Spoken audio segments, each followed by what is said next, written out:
مساء الخير يا رجالة الصف الثاني الإعدادي، عاملين إيه؟ أتمنى تكونوا بخير وبصحة وبسلام. النهاردة يا حبيبي هنراجع مع بعضينا على الوحدة اللي تخص المعادلات. الجزء اللي يخص المعادلات عامل مشكلة كبيرة معاكم، تمام؟ والأولاد لما نيجي نقول اكتب معادلة أو أوزن معادلة مشكلة. الامتحان هيجي لي إزاي في المعادلات؟ الامتحان في المعادلات ممكن يقول لك اكتب معادلة، يعني يديلك سؤال مع معادلة ويقول لك اكتبها. ممكن يقول لك اوزن معادله، ممكن يدخلها في اكمل واختر، يجيب لك معادله ويقول لك صلحها لو صوب معادله غلط وصلحها. ممكن يقول لك يديك اختر واربع اختيارات ويقول لك مين في دول معادله موزونه. تمام يا سيدي؟ فخلينا نبدا كده. اول حاجه بص يا سيدي، هنفتح الملزمه بتاعتنا. يلا بص بقى يا سيدي، نفتح الملزمه بتاعت الايه الملخص بتاعتنا ونبدا يا عمي. اول حاجه تعالى كده، هات السبوره البيضاء بتاعتي. بص يا سيدي، اول حاجه يقول لك في المنهج بتاعك ان انت عندك حاجه اسمها العناصر، وحاجه تانية اسمها المركبات، تمام، وحاجه اسمها المجموعات. تمام، تعالى كده نفرق ما بين الثلاثه. اول حاجه، يعني ايه عناصر؟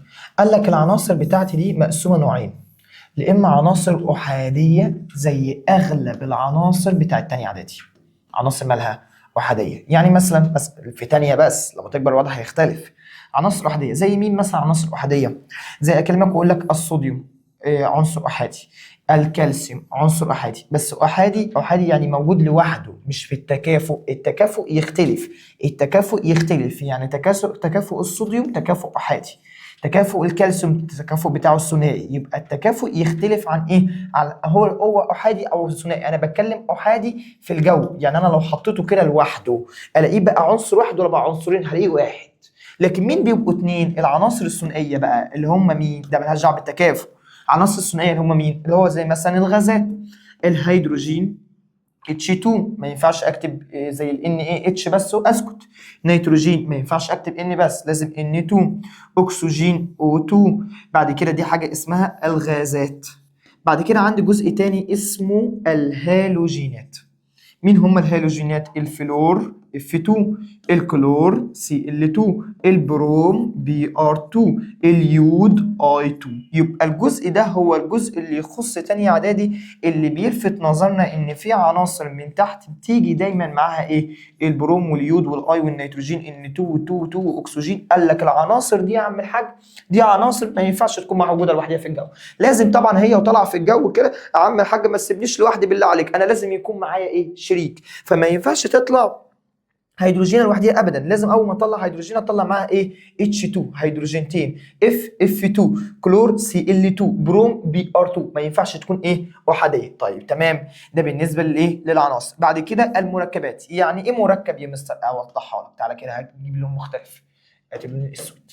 قال لك المركبات، قال لك المركبات يا معلم اللي عندك بتكون عباره عن عنصر زائد عنصر. يعني ايه عنصر زائد عنصر؟ اتنين مع بعض، واوقات واحد عنصر واحد مجموعه. طب تمام، اديني مثال لعنصر زائد عنصر. قال لك حمض الهيدروكلوريك. هيدروكلوريك ايه يا مستر؟ هو ده حمض؟ اسمه الحمض الهيدروكلوريك. اتعلم مني بقى كام قاعده لغايه دلوقتي. اي حمض هي اي حاجه تبدا بحرف الاتش، تمام. اي قلوي، اي قلوي هي اي حاجه تنتهي بالاو اتش. اي ملح ده بيبقى عنصر موجب مع عنصر سالب زي ال NaCl. ماشي، يلا بينا نبدا. قال لك اول حاجه مركب زي حمض الهيدروكلوريك. ماله حمض الهيدروكلوريك؟ قال لك حمض اي حاجه اولها اتش، والهيدروكلوريك قصده بالكلور كده في السر بينه وبينك، يبقى HCl. يبقى ده عنصر الهيدروجين ومعاه الكلور، يبقى ده تمام. اكلمك مثلا واقول لك زي مين تاني؟ زي هيدروكسيد الصوديوم. انا عايز اكتب هيدروكسيد الصوديوم. يلا يا باشا، هيدروكسيد مين؟ الصوديوم. هيدروكسيد الصوديوم اكتب من الشمال لليمين زي الانجليزي كده. الصوديوم Na. الناس بتوع الانجليزي كده تلاقيهم بيكتبوا من الشمال لليمين، ما تعرفش ليه. الصوديوم Na والهيدروكسيد بتاعك ايه؟ OH. يبقى NaOH هيدروكسيد الصوديوم.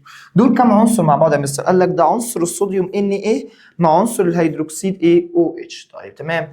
بعد كده تعالى على المجموعات. ايه الفكره بتاعت المجموعات؟ قال لك المجموعات، عايز تديني مجموعات زي لسه قايلين من شويه، مجموعه اسمها الهيدروكسيد OH، مجموعه زي النيتريت NO2، والنترات NO3 وهما الاثنين التكافؤ بتاعهم احادي، ده كله التكافؤ بتاعه احادي. ماشي، يبقى كده عرفنا الفرق ما بين الثلاثه، مجموعات وعناصر ومركبات. المجموعات دي بتيجي في الاخر، يعني مثلا عايز اكتب مركب نترات الصوديوم، والله يا مستر الصوديوم الصوديوم والنترات NO3، ده احادي وده احادي، مفيش تبديل مع بعض، يبقى ده شكل مركب. عنصر مثلا مع مجموعه، يبقى المركب وضح بقى كلامك، لا اما عنصر وعنصر، لا اما عنصر زائد مجموعه. يبقى ده كده البدايه بتاعتنا، عرفنا يعني ايه كيمياء، في عناصر، في مركبات، في مجموعات. تعال بقى نرجع لملزمتنا الحلوه بتاعتنا ونقرا. بص يا سيدي اهو، بيقول لك اول حاجه معظم الجدول الدوري يتكون من عناصر احاديه ما عدا 7 عناصر، اللي هم مين؟ الاكسجين والنيتروجين والهيدروجين، ومعاهم مين؟ اليود والبروم والكلور والفلور. ماشي، بعد كده لازم تكون عارف الفرق ما بين الثلاثه، الحمض والقلوي والملح. الحمض اي حاجه بادئه ب H زي ال HCl، القلوي اي حاجه منتهيه ب OH زي NaOH، حاجه اسمها هيدروكسيد الصوديوم. تمام يا مستر. والملح اي موجب مع اي سالب زي ال Na الاشاره بتاعته موجبه، مع الكلور الاشاره بتاعته سالبه. يبقى يعني ايه المركب؟ المركب هو عباره عن اتحاد عنصرين او اكثر. ازاي اكتب مركب؟ تعالى بقى يا سيدي، حطيت لك هنا مثالين محلولين، تعالى نحلهم. كلوريد الفضه وهيدروكسيد الكالسيوم. يلا تعالى يا معلم، بس نبدا نكمل هنا. ايه هما المثالين احنا لسه قايلين؟ هيدروكسيد الصوديوم،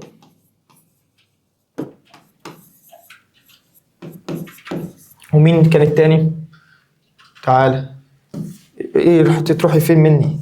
هيدروكسيد الصوديوم وكلوريد، هيدروكسيد الكالسيوم وكلوريد الفضه. طب ما مش مشكله، وكلوريد هيدروكسيد الصوديوم وكلوريد الفضه وهيدروكسيد الكالسيوم، بركته هيدروكسيد الكالسيوم. تمام، تبدا من مين يا مستر؟ هبدا من اول هيدروكسيد الصوديوم لان ده اسهل واحد فيهم حبيبي. العناصر فيها تكافؤات، التكافؤات لازم تتحفظ عشان ما تجيش في الاخر تشكي وتقول اصلا مش عارف احل. حبيبي ما احنا بنقول لك في 1 2 3 لازم يكونوا محفوظين، انت مش عايز تحفظهم، عمرك ما هتعرف تحل عليهم. تمام، يعني انا اهو تمام، مش بعرف اسوق، عايز اتعلم السواقه، هعمل ايه؟ هفضل اسوق كتير لغايه ما مره واثنين وثلاثه لغايه ما ابقى اعرف احل. لكن ما تجيش دايما الشقه اللي انت لازم تزعل منها، ما بنعرفش نحل. طب ما بتعرفش تحل، حل كتير، افضل امسك تدريبات احل كتير. تمام، يبقى من كتر ممارسه الحاجه انا هتعود على الحاجه. في تكافؤات بتاعت العناصر كان لازم انت تحفظها، تمام، اللي هم التكافؤات الموجودين في كتاب الامتحان بعد اول صفحه في الدرس كده، يقول لك العنصر الفلاني مكتوب فيه، يعني مثلا تلاقي كده اهو يقول لك ان صوديوم فيها موجب واحد، ده التكافؤ بتاع الصوديوم.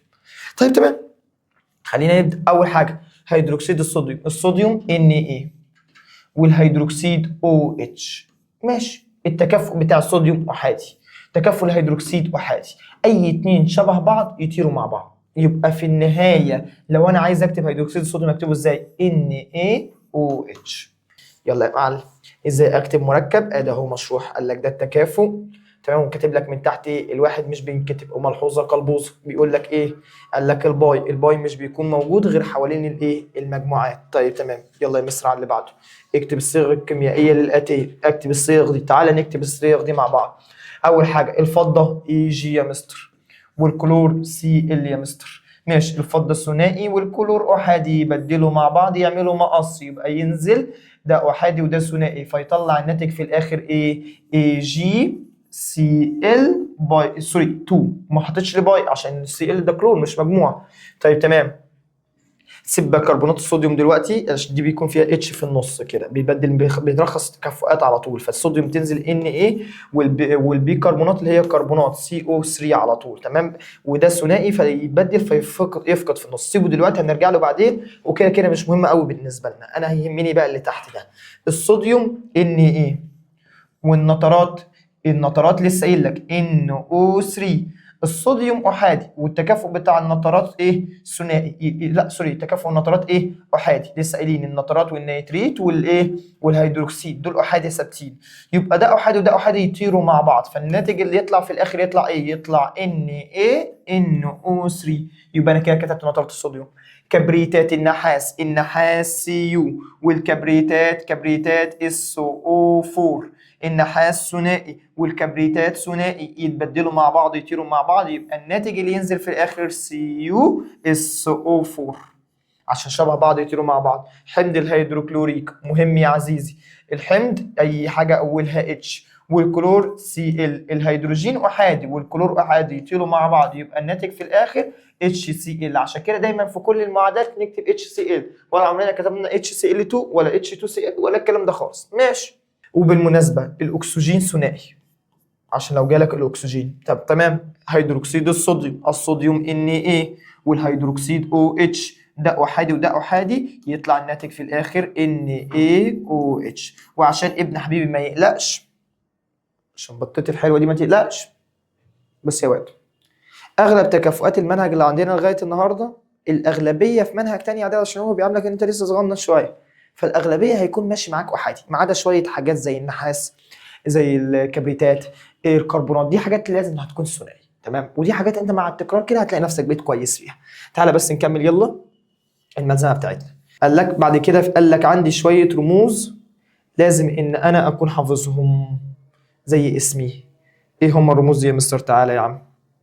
قال لك اول حاجه حرف الاس، اس صلب، اس صلب، اس صلب، قول ورايا يلا، اس صلب، اس صلب، ال سائل، ال سائل، جي جاز غاز، جي جاز غاز، بخار، بخار، يبقى الاس صلب، ال سائل، جي غاز، في بخار، دي اساسيات. ماشي.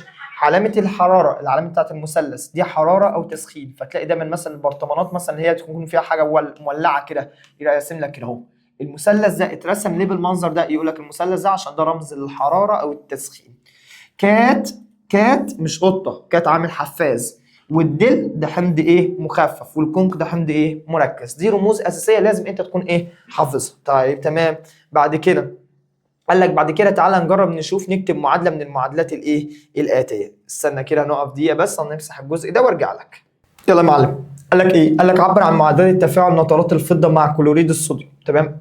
هيقول لك هيكون كاتب لك تحتيها، يعني بص هنا اهو كاتب تعبر عن معادله تفاعل محلول من نترات الفضه مع محلول من كلوريد الصوديوم. تمام. نبدا اول حاجه محلول اي كيو مع محلول اي كيو، فلازم الاي كيو كانت تتكتب من ايه؟ من تحت. نترات الفضه، الفضه اي جي والنترات ان او 3. طيب تمام. بعد كده مع كلوريد الصوديوم، الفضه احادي والنترات احادي فهيطيروا مع بعض. ماشي. مع كلوريد الصوديوم، كلوريد الصوديوم، الصوديوم ان ايه والكلوريد Cl نفس الكلام، احادي واحادي هيطيروا ايه؟ مع بعض.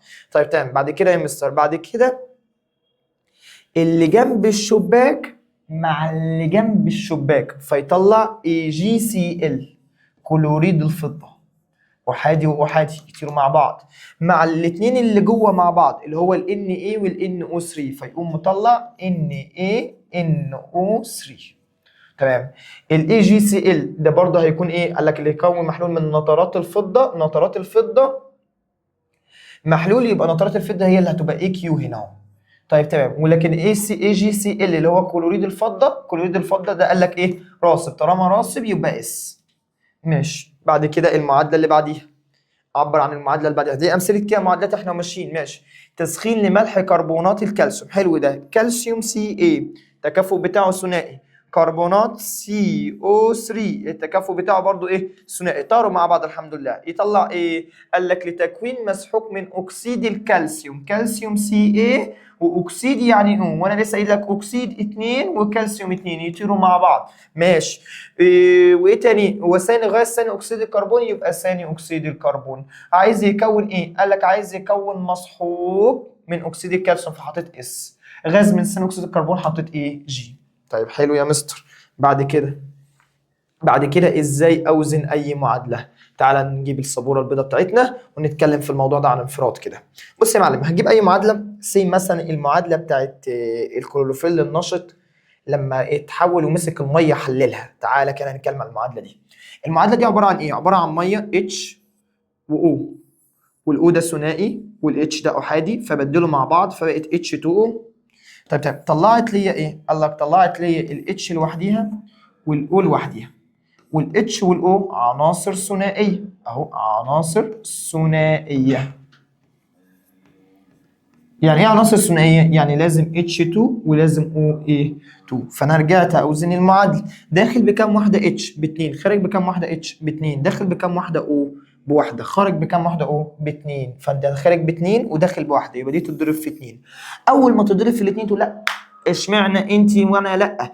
الاثنين اتضربت في الاو، اشمعنى ما اتضربتش في الاتش؟ لا ولا تزعل نفسك، اضربيها في الاتش. فايه داخل باربعه ايه اتش، وهنا خارج باثنين، فدي تتضرب في كام؟ في 2. طبعا انا عارف ان الوزن عامل شويه مشاكل، هنمسكها كده كده بالتفصيل ما تقلقش. تمام، بس انا بقى مش مشكلتي مش في كده، مشكلتي بقى في عنصر حاجه مهمه جدا. الرقم اللي موجود من تحت ده والرقم ده اللي انا مش شايفه، اللي هو بواحد والواحد ما بيكتبش، ورقم الاثنين ده ورقم الاثنين ده، دي حاجه بسميها اعداد تحتيه. يعني ايه اعداد تحتيه؟ يعني اعداد قاعده تحت ما ينفعش حد يجي جنبيها خالص خالص، ما ينفعش تيجي جنب الاعداد التحتيه. ليه؟ اي لخبطه في الاعداد التحتيه يبقى انت خليت بالمعادله كلها، يبقى انت لخبطت في وزن المعادله كلها، وده ما ينفعش. لازم لما اجي اغير حاجه اسمها المعاملات. فين المعاملات دي؟ تعال اقول لك فين المعاملات. شايف الاثنين اللي من بره دي؟ ده معامل. شايف الاثنين دي؟ ده معامل. شايف الواحد اللي هنا اللي مش مكتوب ده معامل. فدي بسميها المعاملات، ودي ينفع اغير فيها عادي جدا. يبقى دي اسمها الاعداد التحتيه والايه والمعاملات. يلا بقى يا سيدي تعالى كده بقى نمسكها. شوف بقى هنا بقول لك الاعداد التحتيه ادي اهو، والمعاملات ادي اهو فوق، وبقول لك عند وزن اي معادله التعامل بيكون مع المعاملات وليس مع الاعداد التحتيه. ماشي يا مستر، تعالى بقى. قال لك تعالى نكتب معادله. فاول معادله بيقول لك حل ياض. قال لك ايه؟ بيقول لك تفاعل الصوديوم مع الكلور لتكوين كلوريد الصوديوم. يا مستر صوديوم Na يتفاعل مع الكلور يبقى زائد الكلور Cl، يكون كلوريد الصوديوم يبقى NaCl. عايز اوزن المعادله، داخل بكام واحده Na يا مستر؟ واحده. خارج بكام واحده Na؟ واحده. داخل بكام واحده Cl؟ واحده. خارج بكام واحده Cl؟ واحده. يبقى لغايه هنا دي معادله سهله. يلا خش على اللي بعديها.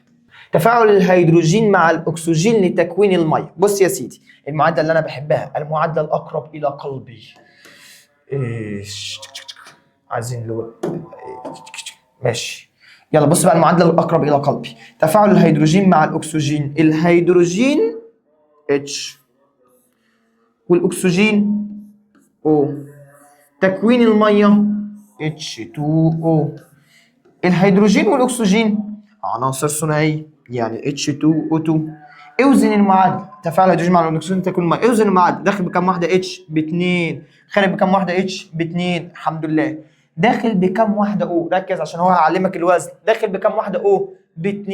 خارج بكام واحده O؟ دي بواحده بس. يبقى الواحده بس دي لازم تتضرب في كام؟ في 2. فالاثنين تتضرب في الاو، بقت داخل ب2 او وخارج ب2 او. تبص لها الاي اتش، اشمعنى انت اتضربتي وانا لا؟ او ما تزعليش نفسك الضرب انت كمان. يبقى داخل ب2 في 2 ب4 اتش، وخارج ب2 اتش، يبقى دي تتضرب في 2، يبقى 2 في 2 ب4 اتش. لو انت ما فهمتش المعادله اللي فاتت دي تسمعها تاني.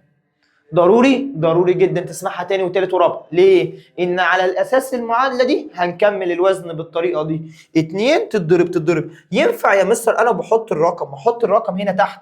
لا، يبقى انت كده مش فاهم انت بتعمل ايه، يبقى انت كده بتعك. ليه؟ ان انا قايل لك ان الاعداد التحتيه ما ينفعش نيجي جنبيها. احنا بنغير في ايه؟ بنغير في المعاملات دي، نغير في المعاملات اللي هنا دي اللي مش مكتوبه برضو، نغير فيها لو ينفع. تمام، لكن ان انت تغير في الاعداد اللي تحتيه اللي تحت لا، ما ينفعش خالص. طيب تمام. بعد كده المعادله اللي بعديها تفاعل المغنيسيوم مع الاكسجين لتكوين اكسيد المغنيسيوم. يلا يا عم الحاج، المغنيسيوم Mg. تمام، هل ده عنصر ثنائي؟ لا، يكتب Mg بس. زائد الاكسجين O، والاكسجين ده ثنائي يبقى O2 لتكوين اكسيد المغنيسيوم. مغنيسيوم Mg والاكسيد O. تكافؤ المغنيسيوم ثنائي لو انت مش مذاكر التكافؤات، وتكافؤ الاكسجين ثنائي مع ثنائي يطيروا مع بعض. الحمد لله. داخل بكام واحده Mg؟ واحده. خارج بكام واحده Mg؟ واحده. داخل بكام واحده O؟ 2. خارج بكام واحده O؟ بواحده. في خلل ولا ما فيش خلل؟ في خلل طبعا يا مستر. عايز اوزنها، هتتوزن ازاي؟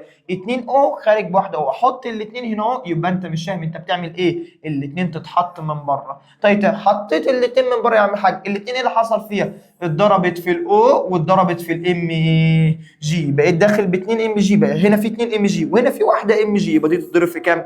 في 2. وهنا في 2 او وادي فيها 2 او، يبقى كده موزونه. تعال شوف اللي بعديها. زن المعادله الاتيه. اوه جابها لك كده كده اصلا مرسومه، وبيقول لك اوزنها. تعالى معلش انا احب اكتبها مره كمان. ال زائد O2 طلع Al2 O3. تعالى بقى شوف المعادله الحلوه الكتكوته دي يا اختي كميله. بيقول لك ايه؟ داخل بكام واحده Al يا مستر؟ واحده. وخارج بكام واحده Al؟ باتنين. يبقى دي تتضرب في 2. والله كلام جميل. داخل بكام واحده O يا مستر؟ باتنين. خارج بكام واحده؟ بتلاته. دروب. مشكله، مش مشكله عاديه، مشكله كبيره بتقابل الاولاد. انت داخل باتنين خارج بتلاته، عايز توزنها. توزنها ازاي؟ تضرب الاثنين في 3 تساوي 6، وتضرب الثلاثه في 2 تساوي 6. يبقى بقى هما الاثنين يساوي كام؟ 6. تعالى كده العب معاك لعبه حلوه. بص معاك، هات السبوره البيضاء. تعالى معاك هلعب معاك لعبه حلوه قوي قوي قوي. بص يا سيدي، معاك 2 ومعاك 3، عايز تخلي الرقمين زي بعض، تعمل ايه؟ اضربهم في عكس بعض. يعني ايه؟ اضرب 2 في 3 ب 6 و3 في 2 ب 6. يبقى بقى هما الاثنين زي ايه؟ زي بعض. ارجع للمعادله بتاعتي. 2 AL ب 2 AL، 2 O ب 3 O. يبقى الاثنين دي تتضرب في 3 والثلاثه دي تتضرب في 2.